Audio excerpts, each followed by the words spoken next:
حضرت ابن سرین رضی اللہ تعالیٰ عنہ سے روایت ہے، ان ھذا العلم دین فانظروا عمن تأخذون دینکم۔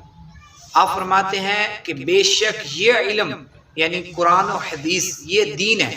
اور تم دیکھو کہ کس سے یہ دین حاصل کر رہے ہیں۔ اس پیارے فرمان کو مد نظر رکھیں تو ہم غور کریں کہ کوشش کریں کہ ہم دیکھیں کہ کس سے یہ دین حاصل کریں، اور ہمارا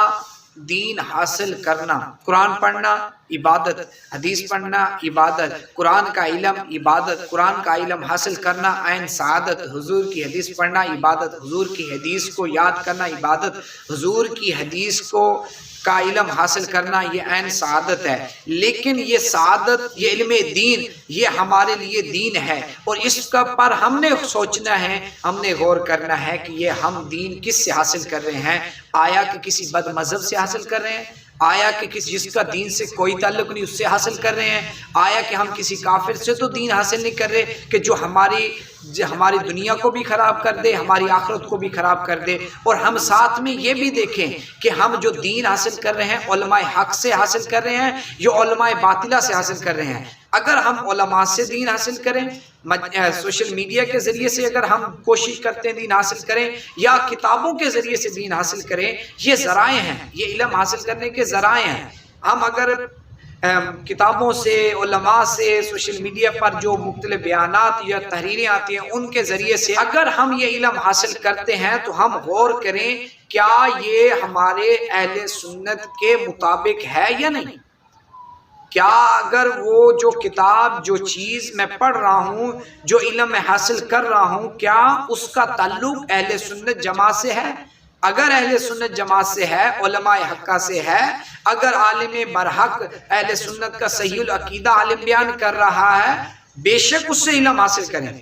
کیونکہ وہی آپ کو صحیح دین اور علم کی طرف راغب کرے گا، آپ کو دین کی صحیح باتیں سکھائے گا۔ اور آج تو بس جو چکنی چکنی باتیں کر دے، اور جی فلاں دلیل یوں ہو رہی ہے، فلاں حدیث یوں ہے، تو فلاں آیت یہ ہے، اور فلاں آیت صفحے کے اس جگہ پر لکھی ہوئی ہے اور یوں آیت ہے، فلاں حدیث۔ آپ سمجھتے ہیں اس کے پاس تو علم بس اسی کے پاس ہے، اور پتہ چلے کہ وہ انسان گمراہیت کے انتہا درجے کے پر پہنچا ہوا۔ تو یہ چیزیں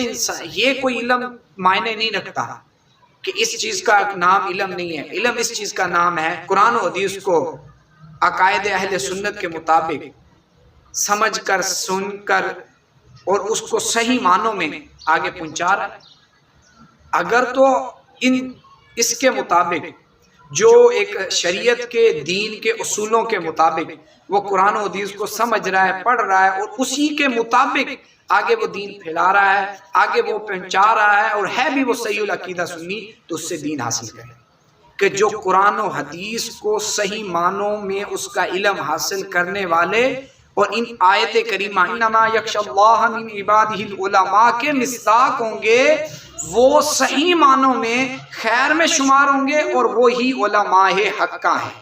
اور انہی کی اتباع کرنے کا حکم دیا گیا ہے، اور انہی سے دین حاصل کرنے کا ہمیں حکم دیا گیا ہے۔ میرے بھائیوں، دین تو ہم حاصل کر رہے ہوتے ہیں، بعض اوقات باتیں دین کی آئی جاتی ہیں، سیکھتے ہیں، ویڈیو بھی دیکھتے ہوں گے، سوشل میڈیا پر بھی ہماری ایکٹیویٹی چلتی ہوگی، لیکن مساجد میں بھی ہم جاتے ہوں گے جہاں دین کی باتیں سیکھتے ہوں گے، ویسے ہم بکس سے بھی دین کی باتیں سیکھتے ہوں گے۔ لیکن غور کریں،